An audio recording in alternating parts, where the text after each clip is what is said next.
So now let's move on to the buffer section of our tutorial today. And so I'm just going to share my screen, and you should see my browser right now. And so Buffer is a platform that we use at SPE to manage all our 4 social media pages, at the same spot. Instead of going on 4 different websites and managing all of those posts differently, you have this kind of centralized social media manager, which is quite nice. We use it a lot to schedule posts in advance using the calendar feature. And this is what you see here. This is for the month of January this year, and this is this week, actually. So yesterday, there were a couple of posts, this week that came out about the beginning of the year, the exec team that was elected, and so on. And you can see here, for example, that the French and English posts were separated over 2 days, which is perfectly fine. I think this is really good. Something to keep in mind whenever you do social media posts in general is that not everybody that follows us is going to see what we post. It will take often multiple times to, you can repost the same content multiple times, and maybe after 5 times, then someone will actually click on it. So it's okay to kind of post often and even the same content. Well, of course, not the same thing every day for 2 weeks, but I think you get my point. Buffer works quite well for some things and not so well for others. It's a little buggy, but they've been improving things steadily over the year I've been volunteering at SPE, and it's already much better now. And I guess it will keep on improving. So hopefully, during this year, they'll include a bunch of new features. But I'll show you, I guess, how to schedule a post very practically. So what you do is that you go on Buffer, you log onto the account for SPE, and it is connected to our 4 platforms here. If you wanted to schedule a post, you just go on the calendar, you choose the day that you want to post, say that I want to do something next Monday. You just hover and click on the plus to add a post, and it's going to bring up this window here where it allows you to write something that is going to be shared across all of our different accounts. And then from this kind of root general common post that you designed, you can then customize it for each network, because as Mary explained earlier, there's different needs for each platform. And so if, for example, I just want to say, I don't know, hi everyone. Here at the top, there are our 4 accounts. If you wanted, for example, to exclude Instagram for whatever reason, you can click on it and you see it becomes gray. And now Instagram is no longer included with this post. But say that I want to include it. I could put a picture, choose something on my computer. So that I want to do this thumbs icon. It will add a picture to our posting, blah, blah, blah. Then you can choose the time here at the bottom where you want it to go out. Right now it's scheduled for January 12th at noon, but you can choose whatever time you want. There are better times, as Mary discussed, but this, I guess, will be more Theodora's responsibility to kind of figure out the schedule exactly when she wants the posts to come out. How frequently and so on. But for now, let's just, for the sake of it, let's say 8 a.m. on the Monday. And then the next thing that you do is that you do customize for each network. In this case, there seems to be no problem. But if there was a problem, there would be a little exclamation mark next to the account, and it would tell you, for example, on Instagram, oh, you need a picture, for example, to accompany your post. If I hadn't put a picture here, it would tell me there's a mistake. Like you really need a picture on Instagram that follows the aspect ratio. I don't know what it is, but the Instagram aspect ratio. So now, usually what you do, or what I would do from here, depending on the post, is that I would try to think of people to tag that would be relevant for what it is that I'm going to be tweeting about. So if, for example, I want to talk about ComSciCon, I would probably try to tag the ComSciCon account. In this case, it will be Twitter. So to tag an account, what you do is you do the this, I don't know what it's called, the arrobas, the at, and you would go get the account. And what's nice is that Buffer kind of shows you the different accounts that correspond to the tag that you bring up here. So in our case, we would tag the Quebec version, and then it recognizes that, yes, this is the ComSciCon Quebec account, and it will tag it in our post. If you want to use a hashtag, it's the same thing. You could say, for example, for this one, SciCon would work pretty well, I think, because this is about science communication. And so you would put that, and then everybody that's kind of looking for science communication posts would perhaps look for the hashtags, and they would find our post. And here on the right, you have the preview of what it would look like as a tweet. And of course, right now it makes no sense what I'm writing, but you get the idea. If you post something that's really, really long, on Twitter, as explained, there's a 280 character limit. So you cannot do, you cannot be very lengthy in your text. So often people use a lot of abbreviations, use a lot of, ways to condensate the words, in shorter versions.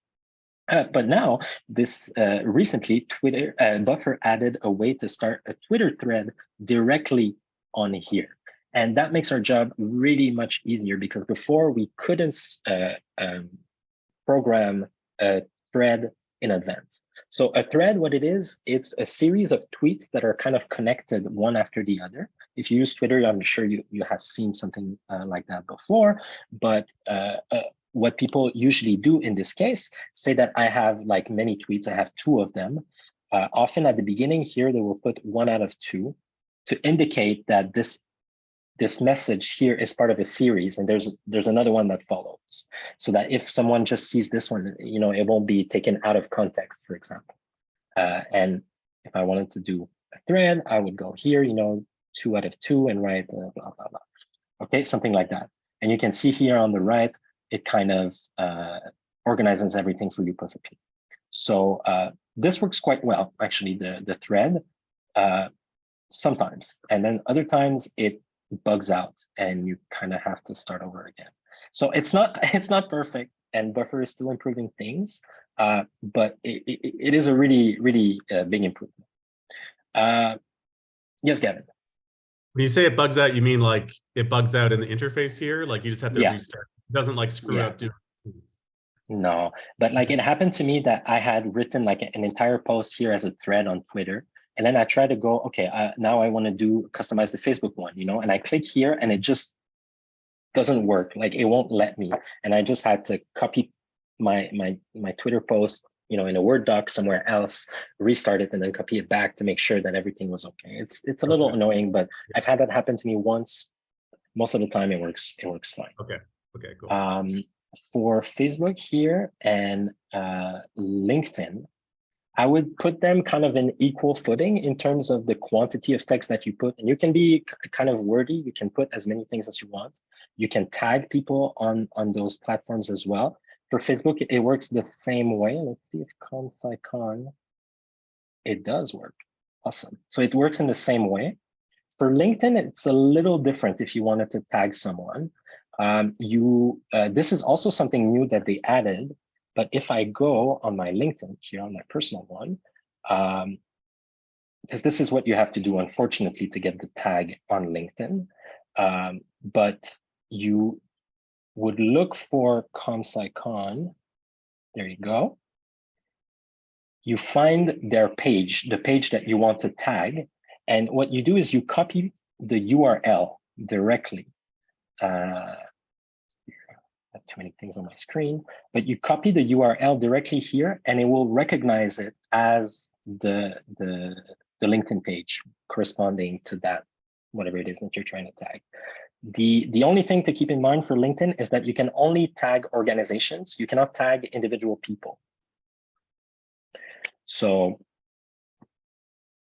yeah, there you go. But like this, it would work, and it would, you know, associate our post with ComSciCon.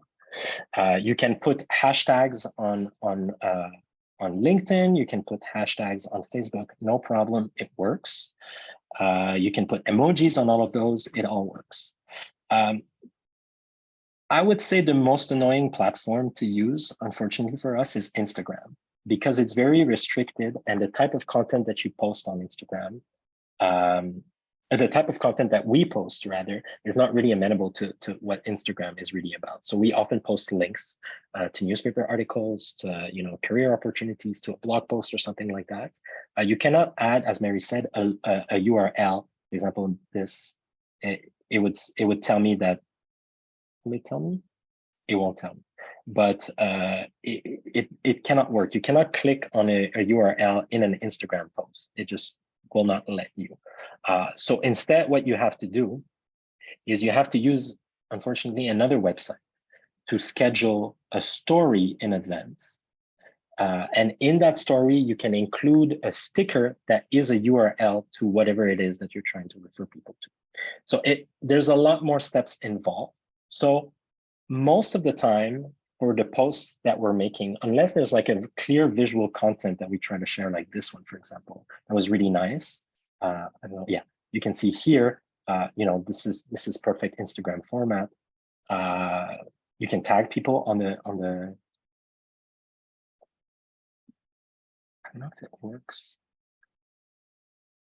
I guess it won't bring up the list of people that associate it with, you know, with this, but you can tag people on the visual content itself.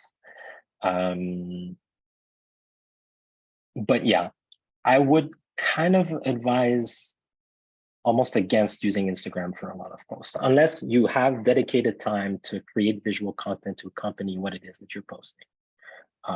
So yeah. Hold on, just.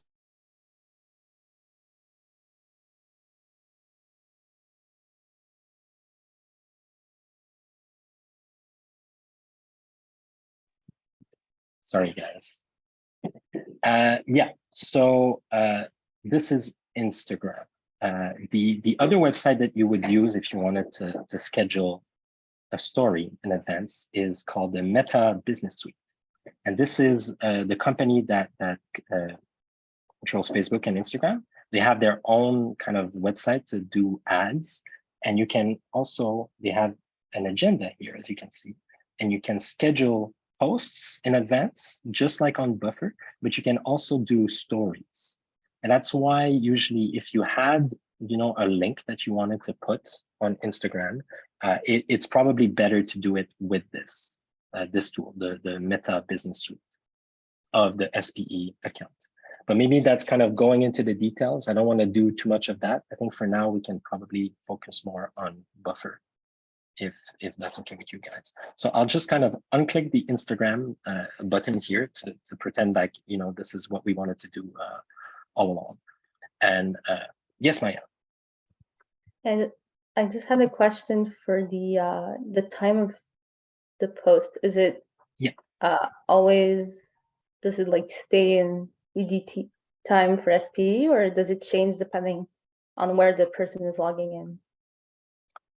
Right now, it's the time that your computer is at. So right now, I'm in Montreal. So yes, it is EST. But Mary earlier, she's in Europe, so that's why it was showing as, you know, being much later, corresponding to us. So yeah, it's the time of wherever you are. Okay. Yeah. Something maybe, Theodora, if you wanted to look into that, that's something that you can do. We haven't really done that last year, but there's a campaign thing here, and you can design some campaigns. For example, you know, before my time, there is something as Monday News, and they would just tag the posts that, you know, correspond to this Monday News segment, you know, always with this thing. And this is just some way internally to organize the posts, but it's not necessary. Say that we were done with this thing here. You just schedule it, or you can schedule it as a draft if you want, and then Theodora can go look at it and make sure that everything is okay. or you can just schedule it like this, as an example. And you see that here the posts have been added for next Monday at 8. So I'm going to delete them, of course, because that's not something that we want to post about. But it's very easy. It's very easy to use. You can always go back, edit some stuff, save it. It's very easy to kind of use as a tool for the social media team to plan things in advance. So the last thing that I want to cover before, I just want to delete these things before I forget, but it's the Buffer browser extension. So right now I'm using Google Chrome, and you can see maybe here this little black button right there. This is the Buffer extension, and it is quite useful for two things. The first thing is, say that I'm opening a newspaper article, whatever, something that I want to share. Oh, no, I don't want to contribute. I'm sorry, that guys. How can I just go to, there we go. Okay, so say that I wanted to, oh my God. I don't want to post about this, but say that I wanted to post about this newspaper article. You just go on the page that you want to share, and you click on the button here for the extension, and it's going to take a little time, but you can create a post. Oh my God. Can you guys hear the? No, we can't hear it, don't worry. Okay, there was a loud noise coming from the page.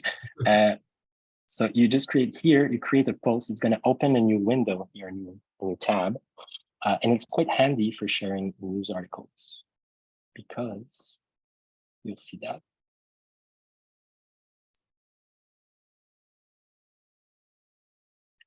Any moment. Say that I wanted to share this on Facebook. Well, it didn't work, but sometimes on University Affairs, it will put already the first sentence of the article already there. And often that first sentence is a hook that they use because it's kind of catchy. And we can use it also in our own posts to catch people's attention.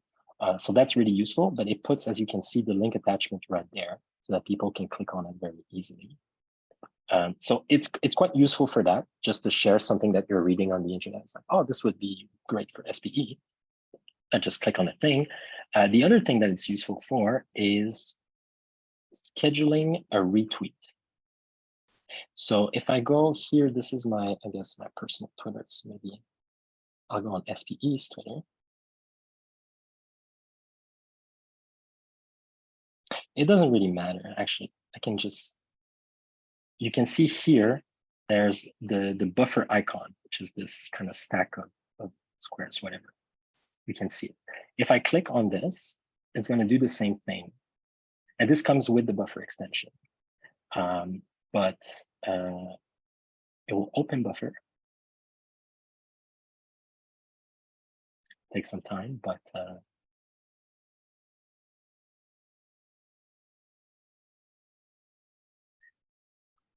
and if I select Twitter here, you see that it will show as a retweet. And this is quite handy because you can schedule it in advance for it to go out like in the future.